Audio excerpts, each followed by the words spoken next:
આપણા 16 ગામો જે હતા આપણા જિલ્લાના, એટલે હવે એક જે ગામ તો જુનાગઢ જિલ્લામાં આવી ગયું છે, એટલે કુલ 16 ગામો એવા હતા કે જે ફોરેસ્ટ એરિયાના ગામોને ગામતળનો પ્રશ્ન હતો.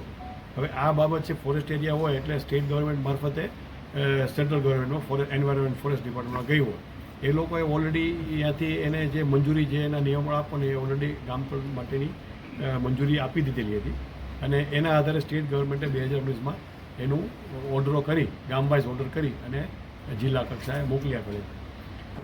ગીર વિસ્તારના 16 ગામના ગામતળના મુદ્દાનો જે ઇસ્યુ ઘણા સમયથી ફોરેસ્ટની સાથે જે ચાલે છે એ બાબતમાં ગીર વિસ્તારના પીએફમાં આવતા 16 ગામના સરપંચશ્રીઓને, આગેવાનોને મારી વિનંતી છે કે હમણાં ગઈકાલે ન્યૂઝપેપરમાં તાલાળા મુકામે રેવન્યુ અધિકારીઓ અને કર્મચારીઓની એક મિટિંગ મળેલી હતી, અને તેની અંદરથી એવું કહેવામાં આવ્યું છે કે 16 ગામનો ગામતળનો મુદ્દો છે એ હવે સંભાળી લેવાનો છે. હવે જે બીજો પ્રશ્ન કે ગામવાર જે પણ મંજૂર થયા છે એ પ્રમાણેના કબજા છે એ ફોરેસ્ટ પાસેથી પંચાયતે લઈ અને ગ્રામ પંચાયતને સોંપવાના. એમાં એવા બધા એક ઓલા હતા, કારણ કે ફોરેસ્ટનો જે હુકમ હોય એમાં અમુક સર્ટી શકે કે આખા જગવિખ્યાત ફોરેસ્ટ કહ્યું છે, કારણ કે આ સિંહ રહે છે, એટલે અમુક શરતો સાથેના જે મંજૂર થયા હોય, એટલે એક એવી ગેરસમજોને એવું બધું હતું કે ભાઈ આમાં આ લેશું તો એમાં આવું થશે, XYZ લાભ નહીં મળે, પૂરતો લાભ નહીં મળે, એ બધી ગેરસમજના કારણે આ પ્રશ્ન છે અટવાયેલો હતો. પણ જ્યારે ગઈકાલે ન્યૂઝપેપરોમાં અમે વાંચ્યા પછી મારે આપણા લોકોનું બધાનું ધ્યાન એ દોરવાનું છે કે હજુ ફોરેસ્ટના હેડેથી જમીન રેવન્યુના હેડે આવી જ નથી. રાઇટ્સ બધા ફોરેસ્ટ વિભાગે રાખ્યા છે. હવે રાઇટ્સ જ્યારે ફોરેસ્ટ વિભાગના હોય ત્યારે એ રેવન્યુના હેડે જમીન ના આવે ત્યાં સુધી એની અંદર આપણે કોઈ પ્લોટિંગ નથી કરી શકતા, કોઈને જમીન એલોટ પણ નથી કરી શકતા, એની અંદર 100 વારીઓ પ્લોટ પણ નથી આપી શકતા, કારણ કે એ આપણી માલિકી બનતી જ નથી. ત્યારે મારે બધાને વિનંતી છે કે કયા કારણોથી મિટિંગ બોલાવીને એવી નિર્ણય કરી લીધો છે કે 16 ગામના સરપંચશ્રીઓએ ગામતળ સંભાળી લેવાનું છે. જ્યારે આપણા માધ્યમથી આ નોલેજમાં આવ્યો એટલે અમે શનિવારે DCF અને પંચાયત અને દરેક ગામના સરપંચ અને તલાટી મંત્રીની આપણે એક મિટિંગ કરી, એને એક એક વસ્તુથી વાકેફ કરી. પહેલો વસ્તુ આવે કે ભાઈ આમાં થોડાક દબાણો થઈ ગયા છે, ફોરેસ્ટનો ઇસ્યુ હતો, અને પંચાયત એવું છે કે અમને ચોખ્ખું કંઈ ના થાય, એટલે પહેલાં આપણે કે ભાઈ અમે જોઈન્ટ મેજરના ડિમાર્કેટ કરી દઈશું. ડિમાર્કેટ કરી અત્યારે દબાણો સાથે જ કબજો છે એ જે તે પંચાયત સંભાળે છે, અને દબાણો દૂર કરવાની જવાબદારી છે એ જિલ્લા કલેક્ટર તરીકે અમે કરશું, રેવન્યુ ડિપાર્ટમેન્ટ દરેકના સહયોગથી. એટલે એમાં એ બધાને અમારામાં વિશ્વાસ મૂકીને એ લોકો એમાં કન્સેન્ટ આપે. તો મારે બધાને વિનંતી કે આની અંદર ઉતાવળ ના કરે અને બહુ કાગળ વર્ગની અંદર સહી કરતા પહેલા પણ પૂરેપૂરો અભ્યાસ કરીને એની અંદર પોતે સહી કરે, અથવા તો સહી કરે જ નહીં. કારણ કે મને ખબર છે ત્યાં સુધી હજુ એ જમીનનો રાઇટ્સ છે ફોરેસ્ટ વિભાગે પોતાના હસ્તક રાખ્યા છે. રેવન્યુના હેડેથી જમીન ફોરેસ્ટ વિભાગને 38 હેક્ટર જેટલી જમીન બાબરિયા નેસ ગીર ગઢડાની બાજુમાં આપી દીધી છે. એના રાઇટ્સ છે ફોરેસ્ટને હવાલે વયા ગયા છે. પણ એની સામે 16 ગામનું ગામતળના મુદ્દામાં જે ફોરેસ્ટે પોતે જમીન છોડી અને રેવન્યુના હેડે જે જમીન મૂકવી જોઈએ આજની તારીખ સુધી એ મૂકી નથી. એમના રાઇટ્સ પોતાની પાસે રાખ્યા છે. બીજો એક મુદ્દો એવો હતો કે આમાં પછી એનો ઉપયોગ શું થશે, તો દરેક જે નકશા મંજૂર થઈ છે દરેક નકશામાં એમાં બધી વસ્તુ આપી જ છે કે આમાં શું થઈ શકે.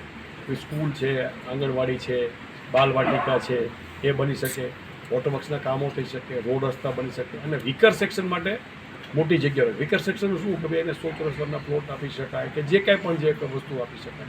બીજું એવું હતું કે આમાં તમે લેશો 100 ચોરસ પ્લોટ તો તમને લોન નહીં મળે.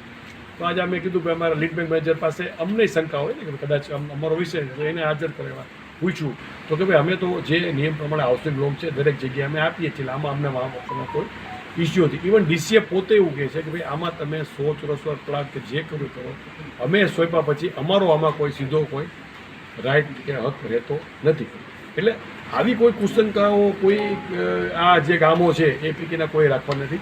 2 ગામો ભોજ અને જયપુર છે એમાં હજી થોડો ફોરેસ્ટ તરફથી એ લોકોને હુકમો કોઈ ડિસ્પ્લેસ થયા છે એટલે એ અમે સોર્ટ આઉટ કરાવીએ છીએ. બાકીના 14 ગામ છે એમાં કોઈ ગામ પંચાયતે કે કોઈ ગ્રામજને કોઈ શંકા રાખવાની જરૂર તારી નથી. પાસે પડેલી છે એ જમીનો કદાચ ભરેલ કબજા હોય તો એ ખાલી જમીનો પડેલી છે એની અંદરથી રેવન્યુના હેડે જમીન આપે અને એ ગ્રામ પંચાયત કલેક્ટર હુકમ કરે ને ગ્રામ પંચાયત સ્વીકારે.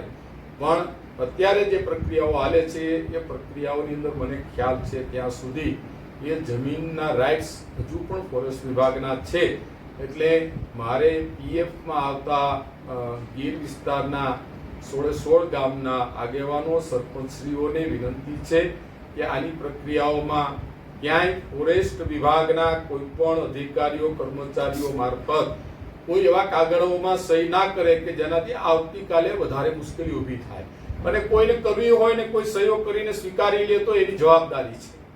કાલે એ જવાબદારી અમારી પદાધિકારી તરીકે નથી, કારણ કે આની અંદર બહુ વર્ષોથી આ મુદ્દાઓને જાણીએ છીએ.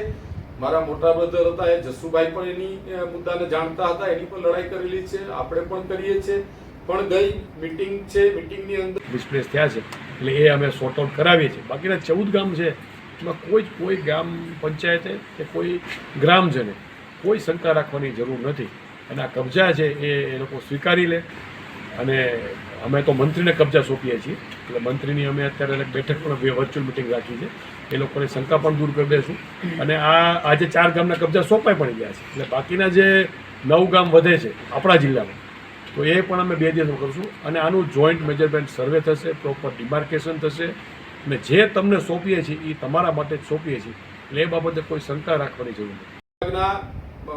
જે આખા વિસ્તારમાં જે આના માટેના કાયદા જાણીને લડાઈ કરીએ છીએ એ પદાધિકારીઓને ખ્યાલ નથી કે ક્યારે મીટિંગ બોલાવી, કોણે શું કામ બોલાવી, એનો એજન્ડા શું હતો. અને સીધું પેપરના ન્યૂઝ દ્વારા આપણે લોકોને ખબર પડે અને લોકો એમાં ગુમરાહ થઈને સ્વીકારવા માંડે. તો મારી તમામને વિનંતી છે કે આની આગળની પ્રક્રિયાઓમાં જતા પહેલા બહુ વિચાર કરી લેજો, નહીંતર આવનારા સમયમાં આપણે ઘણી બધી મુશ્કેલી ઊભી થાય. હજુ પણ આપણે સરકારની અંદર હું ગાંધીનગર જ છું, આવતીકાલે ફરી પાછો મુખ્યમંત્રી સાહેબને ને અધિકારીઓને મળવાનો છું અને એના રાઇટ્સના બદલાવવા માટે એ ભોપાલ કમિશન સેન્ટ્રલ ગવર્મેન્ટમાં એની દરખાસ્ત પણ ગઈ છે. અને જ્યારે પણ એ પ્રક્રિયા થઈને આવશે ને રેવન્યુના હેડે જમીન જાય પછી આપણે એનું ગામ તળનું જોઈન્ટ સર્વે, રેવન્યુના સર્વેયર અને ફોરેસ્ટના અને આ બંને અધિકારીઓને બંનેના વિભાગના અધિકારીઓ કર્મચારીઓ સાથે રહી, ગામ લોકોને સાથે રાખી, ગામના પદાધિકારીઓને સાથે રાખી, ગામના સરપંચ અને એ વિસ્તારના પદાધિકારીઓને સાથે રાખી જોઈન્ટ સર્વે થાય. જોઈન્ટ સર્વેની અંદર લોકોને સંતોષ થાય, ગામને સંતોષ થાય, પછીની જે પ્રક્રિયાઓમાં આપણે આગળ વધવા માંગીએ છીએ કે જેનાથી આવનારા સમયની અંદર પણ કોઈ મુશ્કેલી ઊભી ન થાય. એટલે મારી આ તકે આ વિડીયો મારફત બધાને વિનંતી છે કે તમે ગામ તળની કોઈ પણ પ્રક્રિયામાં કાગળ વર્ગની અંદર સહી કરતા પહેલા અભ્યાસ કર્યા વિના કોઈ પણ કાગળ વર્ગમાં સહી ના કરે એ વિનંતી બધાને કરું છું.